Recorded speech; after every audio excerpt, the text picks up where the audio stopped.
बिस्मिल्लाहिर्रहमानिर्रहीम, अस्सलाम वालेकुम। पिछले 48 घंटे बड़े ही अजीबो-गरीब गुजरे और तारीख में कभी इसराइल को इतना खौफ नहीं था कि हमारे मुसाद के चीफ को उड़ाया जा सकता है जितना 24 घंटों में था। अब जरा सीन सुनिए हुआ क्या। इन्होंने इस्माइल हानिया को मारा। अब जाहिर सी बात है, जिस दिन ईरान को मौका मिलेगा ईरान तो उसका बदला लेगा। अब कल सीन ये हुआ है कि इसराइल में यानी जो टीम भेजी गई थी नेतन्याहू की जानिब से, मुसाद का चीफ, ये बेसिकली दोहा गया और दोहा जाकर मुज़ाकरात में हिस्सा लिया। उसने वहां पर कहा, जी हम नहीं रुकेंगे, यहाँ पर रात नहीं रहनी यहाँ पर। लेकिन कतर के प्राइम मिनिस्टर ने उनको कहा कि नहीं, आप रात रहें। उन्होंने कहा कि हमें खतरा ये है कि ईरान हमें मार देगा, यानी कोई हमला कर देगा या कोई सूरत हाल हो जाएगी, हमने होटल में स्टे नहीं करना। तो उन्होंने कहा कि नहीं ऐसे। उन्होंने कहा हमारे पास एविडेंस है, आज रात को या तो ईरान हम पर यहाँ पर हमला करने वाला है, यानी बिलान हमला करने वाला है, या ईरान स्ट्राइक करने वाला है और हमारे पास इंटेलिजेंस मालूमात है, लिहाजा हमें निकलना पड़ेगा। अब इतना खौफ था मुसाद के चीफ को कि वहां पर कतर ने फौरी तौर पर तमाम के तमाम लवाजमात किए। उसने कहा नहीं, आप होटल में रहे, हमारी गारंटी नहीं होगा। उसने कहा नहीं, हमें पता है कि वो हमें मारने वाला, और यहाँ भी मार सकता है, किसी जगह भी मार सकता है। आप सोचो, दोहा में मीटिंग हो रही है ये, और मुसाद के चीफ वहां पर जाते हैं और जाकर जहाज में बैठ जाते हैं, और कतर की जानिब से ड्रोन्स फ्लाई हो रहे हैं साइड पर, सारी जहाज के बाइट सिक्योरिटी। और आपको पता है कि जहाज के अंदर ये जो आते हैं इनके पास असला होता है, हथियार होते हैं। ये प्राइवेट जो जहाज था इनका, वो सारी रात उसने जहाज में गुजार दी, वो बाहर नहीं निकला, इतना खौफ ज़्यादा था। और सीन ये हुआ है कि अचानक से जब ये मामला सामने आया तो कतर का जो प्राइम मिनिस्टर, जो उनका फॉरेन मिनिस्टर भी है, उन्होंने ईरान के फॉरेन मिनिस्टर को की कॉल और उनको कहा कि देखिए, ये स्टेट गेस्ट आया हुआ है, पूरा वर्ल्ड देख रहा है, हम जंग को खत्म करवाना चाहते हैं, और हालत ये है कि पूरे वर्ल्ड के अंदर इस वक्त ये लास्ट फेज है। अगर हम इसमें कामयाब हो जाते हैं तो लाखों करोड़ों लोगों की जानें बच जाएंगी, और एक शख्स को मारने के चक्कर में पूरे रीजन के अंदर आग फैल जाएगी। तो हम आपसे रिक्वेस्ट करते हैं कि आपने हमला नहीं करना। और उन्होंने बताया कि ये सारी सूरत हाल इस तरह है, यानी इजराइल का फलाने कह रहे। उन्होंने कहा आप यहाँ भी नहीं हमला कोई होगा, यानी मेक श्योर किया कि हम अपने मुल्क के अंदर कोई किसी स्टेट गेस्ट पर कोई हमला, कोई चीज़ की इजाज़त नहीं देंगे। और सेकंड सूरत हाल ये पैदा हुई कि ईरान को कहा कि आपने इसराइल पर हमला नहीं करना, लेबनान को भी आप मना कर दें कि उन्होंने हमला नहीं करना। एक जब तक मामला था, आप लोगों ने हमला नहीं करना, ये हमारी रिक्वेस्ट भी है, और हमारे आपके साथ बरादराना ताल्लुकात है। हम चाहते हैं कि आगे वाले एक मौका आपने देना है हमें। और हमने इसराइल से भी बातचीत की है कि कोई हमला फिलहाल, जब तक ये लड़ाई जारी है, आप लोगों ने हमला नहीं करना। और जब ये मुज़ाकरात हो रहे हैं, तमाम चीज़ें हो रही हैं, ये ना हो कि आप हमला करेंगे, उसके बाद ये सारे का सारा लेने के देने पड़ जाए, पूरे मिडल ईस्ट में आग फैल जाए। अब जब ये सूरत हाल हुई, इस कॉल के बाद इसराइल के यानी मुसाद के चीफ को बताया गया कि अब आपकी जान खतरे में नहीं है। तो वो वहां पर फिर भी वो जहाज में रहा, क्योंकि किसी पर एतबार नहीं करते। इतना खौफ था उसको, इतना खौफ था, इतना ज्यादा खौफ था कि उसके पैरों तले जमीन, वो कह रहा मैंने जहाज से बाहर उतरना नहीं है। आपने कब आखिरी दफा देखी? क्यों? जब आपने किसी मुल्क के अंदर एक तो फवाद शुक्र को मारा, इस्माइल हानिया को मारा, अब आप जरा उससे भी बढ़कर हालत देखें। ईरान के फॉरेन मिनिस्टर ने आयतुल्लाह अली खामनाई से कहा कि कतर के प्राइम मिनिस्टर की कॉल आई है, और कतर के ताल्लुकात याद रखिएगा ईरान से बहुत अच्छे हैं। यानी आप ये समझें कि सऊदी अरब के जितने ताल्लुकात हैं इनके साथ, उससे हज़ार नहीं लाख गुना ज़्यादा बेहतर है। और उन्होंने कहा ये मामला हुआ है। अब कतर एक ऐसा मुल्क है जो मेडिएट करता है, यानी मुज़ाकरात कराने में रोल प्ले करता है, उसकी इज्जत बहुत ज़्यादा है। अफगानिस्तान के अंदर है, अमरीकियों में है बहुत ज़्यादा इज्जत, इवन के इसराइल के अंदर भी उनको सोचा जाता है कि मिस्र में है, पूरे वर्ल्ड में है। इवन के फॉरेन जितनी भी कंट्रीज़ हैं वो सारे इनकी रिस्पेक्ट करती है, इवन के इंडिया के अंदर। तो उन्होंने कहा कि ठीक है हम नहीं करते। आप अंदाजा करें, उन्होंने लेबनान को रोका और इसराइल ने रात को लेबनान पर स्ट्राइक कर दिया, 10 बंदे मार दिए उनके।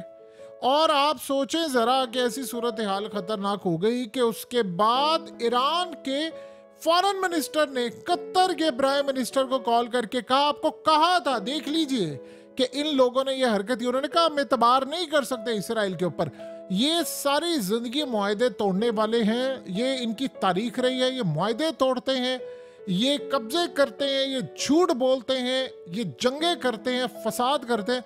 और उन्होंने कहा कि आप देख ले सूरत हाल है। आप सोचे लिबनान को मना किया, ईरान को मना किया कि ये गेस्ट आया, भाई इस पर हमला नहीं होना चाहिए। हमें जो खबर मिल रही है कि वो ये कह रहे हैं फलाना होगा, उसकी जान को खतरा। आप बताइए ना कि मुसाद का चीफ आया हुआ है, उसको स्टेट का प्रोटोकॉल मिलना है, स्टेट का प्रोटोकॉल, और उस प्रोटोकॉल में क्या कुछ हिफाजत होगी कि उसका खाना तक जो है, यानी वो स्टेट की जिम्मेदारी होती है कि उसको वहां पर बुखार तक ना आए, खरोच तक ना आए, और उसको कोई मसला ना हो। इतना हाई लेवल की वीवीआईपी सिक्योरिटी होती है, यानी पूरी दुनिया की सबसे क्लास की सिक्योरिटी होती है, वो किसी इंटेलिजेंस चीफ की होती है। तो आप अंदाजा कर लें कि इस सारी सूरत हाल में फिर भी इतना डरा रहा कि उसने सारी रात किया कि भाई मुझ पर हमला हो सकता है। उनके पास इंटेलिजेंस मालूमात होंगी कि भाई किसी जगह हो सकता है। जाहिर सी बात है, आपको याद होगा कि इस्माइल हानिया को मारने के लिए इजराइल ने एक पैगाम दिया था कतर को, और इजराइल ने एक पैगाम इस्तांबुल को भी दिया था, अर्दोगान को भी। उन्होंने कहा था हम अब इनको हर जगह मारेंगे। तो कतर ने उस वक्त ये कहा था इसराइल को कि अगर आपने हमारे मुल्क में इस्माइल हानिया को मारने की कोई कोशिश की तो फिर आपकी और हमारे साथ बड़ी लड़ाई होगी। और यही बात अर्दोगान ने कही थी। मॉस्को को तो इनकी जुर्रत भी नहीं थी धमकी देने की, कि यानी पुतिन ने तो घुसकर मार देना था इनको, वो तो छोड़ना ही नहीं था इनको, वो वैसे ही उससे डरते हैं। लेकिन इस सारी सूरत हाल में आप अंदाज़ा लगा लें कि उसके बाद कतर ने यानी इस्माइल हानिया को इन सबको कहा था कि यार आप अपना ऑफिस उठाएं, क्योंकि मामला तब कंट्रोल से बाहर है, क्योंकि जंग हो रही है, तो फिर हम पर प्रेशर है। तो फिर उसके बाद वो ईरान गए और फिर वहां पर जो हुआ वह सब ने देखा। आप सोचें कि इतना सब कुछ होने के बावजूद उन्होंने रोका लिबनान को कि आपने हमला नहीं करना, क्योंकि लिबनान रात को हमला करने वाला था, जो खबर आई थी, और ईरान भी करने वाला था, और उनको रुकवाकर इजराइल ने स्ट्राइक कर दिया। यानी आप आपकी अक्ल तस्लीम करती है इन लोगों बराबर को दुनिया में कोई शख्स इतबार कर सकता है कि इन्होंने स्ट्राइक रुकवाया कि आपने स्ट्राइक नहीं करना, आपने कुछ भी नहीं करना, और अगले लम्हे उन्होंने स्ट्राइक कर दिया। ये दुनिया के अंदर आप इन पर भरोसा कर सकते हैं। और अब आप जरा अंदाजा कर ले, खाली ये नहीं हुआ, इजराइल की एयरफोर्स ने गजा में भी स्ट्राइक करके 15 बंदे मार दिए, 10 उधर मार दिए लिबनान में, 15 उधर मार दिए। उनका बस नहीं चल रहा था, वो कल रात को ईरान का भी कोई बंदा फटका देते और वहां पर भी कोई स्ट्राइक कर देते, यानी उनका बस नहीं चल रहा था। उधर से कतर को फोन करवा, यही तो सूरत हाल है। ईरान देखिए, ईरान के फॉरेन मिनिस्टर ने जब ये बात कह दी है कि जी इन पर देखिए भरोसा नहीं किया जा सकता, हमने कहा था ये एतबार तोड़ेंगे, वादा तो भैया फिर इंतजार किस चीज का करें? अगले मुज़ाकरात के दौरान आपको मारकर चले गए हैं, और आप है कि जी अब ये पूछे ना जरा कतर से या किसी और मुल्क से कि भाई तूने हमें रुकवाया था स्ट्राइक से और रात को उन्होंने स्ट्राइक कर दिया है, और वो कहते फिर हमने ये कर दिया। यही वो वजह है कि जब हम लोग अक्ल से नहीं सोचते और हम लोग ये सोचते नहीं उनके साथ, आप उनके साथ बातचीत कर रहे हैं जो दुनिया में उन्होंने किसी मायदे की लाज नहीं रखी।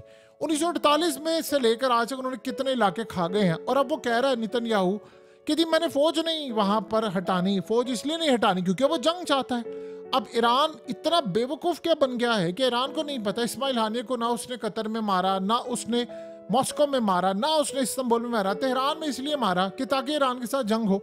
जिन्होंने जंग करनी है आपको कहकर के यार स्ट्राइक ना करना, मेरी जान को खतरा है, वो जहाज में बैठा रहा मुसाद का चीफ, और रात को उन्होंने स्ट्राइक कर दिया। तो ये सूरत हाल आप अंदाजा कर लें कि जी काजी वो कमिटमेंट नहीं उसकी पूरी नहीं उतरेगी, इजराइल ऐसा वैसा, तो भैया आपको करना क्यों था, आप क्यों एतबार करें? इस वक्त सबसे बड़ा मामला ये है, मिस्र की जानिब से बयान आया हमें यकीन है अमेरिका को डील करवा देगा। ये सारे असल में उस गेम का हिस्सा है, ये इसराइल को लेवरेज लेकर दे रहे हैं। ये असल में क्या कह रहे हैं, ये ईरान का स्ट्राइक डिले करवा रहे हैं, अच्छा तुम अभी हमला ना करना, फोन आ रहे हैं, प्रेशर डाल रहे हैं, और साथ कह रहे हैं जी इसराइल पर भी प्रेशर डल रहा है, वो जी फलाना दे। आगे अमरीकियों ने रात को क्या कहा है जरा सुनिए। अमरीकियों ने इजराइल को कहा है किसी भी वक्त आप पर हमला हो सकता है, नोटिस कोई नहीं मिलेगा। हमें जो इंटेलिजेंस मालूमात मिल रही हैं कि पहले तो ईरान ने जो हमला किया था नोटिस था, हमने आपको बता दिया था, उसे कहा अब हमें नहीं पता कि किस वक्त हमला होगा और क्या सूरत हाल होगी, और ये भी नहीं पता कि किस लेवल का हमला होने जा रहा है, कितनी इसकी शिद्दत होगी, कितनी इसकी तबाही होगी। उन्होंने कहा कि हमें नहीं पता। इसराइल की जानिब से कहा गया कि देखिए इसराइल इस वक्त लोगों की नींद खराब हो चुकी है, वो खौफ और नींद के अंदर इस वक्त यानी पूरी तरह कश्मकश में जी रहे हैं, ना स्लीप डिप्रिवेशन हो चुकी है पूरे मुल्क में। आप जरा अंदाजा करें, इस शख्स को देखिए, ये कौन है? ये शख्स जो है, इसके 2 बच्चे पैदा हुए, ये उनका बर्थ सर्टिफिकेट बनवाने के लिए गया, और आप जानते हैं इसराइल ने क्या किया, वो सर्टिफिकेट बनवाने गया कि मैं अपने बच्चों का सर्टिफिकेट बनवा लूं। पीछे से इसराइल ने स्ट्राइक किया, इसकी बीवी भी मारी गई है और गालिबन बच्चे भी मारे। आप अंदाजा कर ले इस बाप के ऊपर क्या गुजरी है। कर्ब आप अंदाजा कर सकते हैं क्या? यानी इस सारी सूरत हाल में आप इन पर भरोसा कर सकते हैं ये किस तरह जा सकते हैं। अब इसराइल के अंदर क्या सूरत हाल है? इसराइल दुनिया को ये बता रहा है कि देखिए ना, हमारे जो फौजी हैं वो बड़ा परेशान। ये बात ठीक है, इसराइल की फौज, आप जरा देखिए उनके फौजियों की हालत क्या है, वो डिसेबल हो चुके हैं। और ये वो लोग हैं जो चले डिसेबल होने के बावजूद कुछ ना कुछ अपनी ज़िंदगी गुजार रहे हैं, लंगड़ा रहे हैं परमानेंट। ये फौज में नहीं अब आ सकते। लेकिन इस सारी सूरत हाल में इनके फौज के जो लोग हैं वो जंग करने को भी अब तैयार नहीं है। लेकिन क्या इस सारे मामले पर इनके फौज जो खास तौर पर डिसेबल, उन्होंने कहा कि इतना खतरनाक सूरत हाल है कि हमें अंदाज़ा है कि अगले यानी 1 साल 1.5 साल के बाद पता नहीं लाखों के हिसाब के साथ ये डिसेबल हो जाएंगे जिस तरह की जंग छिड़ने वाली है। इतना खतरा होने के बावजूद इसराइल जंग चाह रहा है, तो इसका क्या मतलब है? वो प्लान बनाकर बैठे हैं कि अगर हमें एटमी स्ट्राइक भी करना पड़े वो करेंगे। क्या आप इस सारी सूरत हाल में इन पर भरोसा कर सकते हैं कि ईरान का हमला रुकवा कर उन्होंने खुद हमला कर दिया?